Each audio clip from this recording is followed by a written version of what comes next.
BJD ରେ କୋଉଠି ନା କୋଉଠି ସେ ଭାଡ଼ିଟା ଖାଲି ହେଉଛି ଏବଂ ତାପରେ କୋଉଠୁ କେତେ ଲୋକ ଯିବେ କୁଆଡ଼େ ଯିବେ କିନ୍ତୁ ମୁଁ ଭାବୁଛି ବେଶୀ ଲୋକ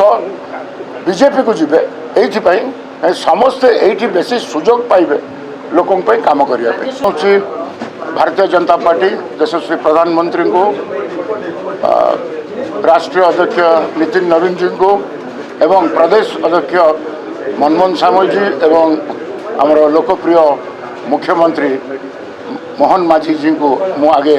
मो कृतज्ञता ज्ञापन करुँच से माने जो प्रकार मते दल को स्वागत कले एवं जो भल पाइबा देले एवं आसु आसु मते लगुच जमती कि मु मो निज घरे पहुँची गली तेणु बहुत एमएलए माने आज आसछंती चीफ व्हिप आमर पार्लियामेंट्री अफेयर्स मिनिस्टर अनेक मोर बंधु एमएलए समस्ते आज उपस्थित रही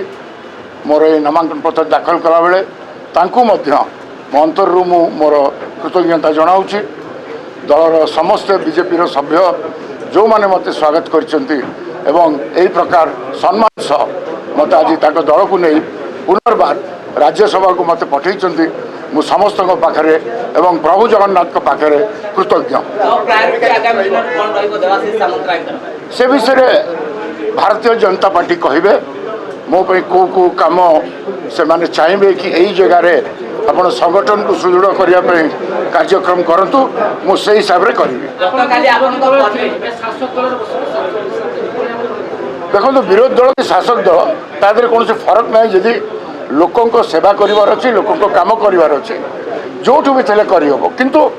निश्चित भाव में जो सुजोगटा मु आज बीजेपी सरकार अच्छी एटी केन्द्र में बीजेपी सरकार गोटे डबल इंजिन सरकार जो चली मु भावुची सेठी मु आउरी अनेक बेसी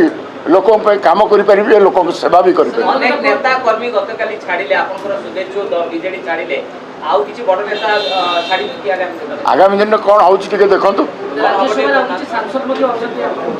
से कथा से माने को पचारले भलो हो ना से माने निज निज प्रतिष्ठित गोटे राजनेता हिचंती तो तांको डिसीजन कोन नेबे से कहबे देखंतु गोटाई कथा बीजेडी रे कोठी ना कोठी से भाड़ीटा खाली होउछि एवं तापरे कोठु केते लोक जिबे कुआडे जिबे किंतु मु भावुछि बेसी लोक बीजेपी को जिबे एइथि पई समस्त एइथि बेसी सुजोग पाइबे लोकन पई काम करिया पे।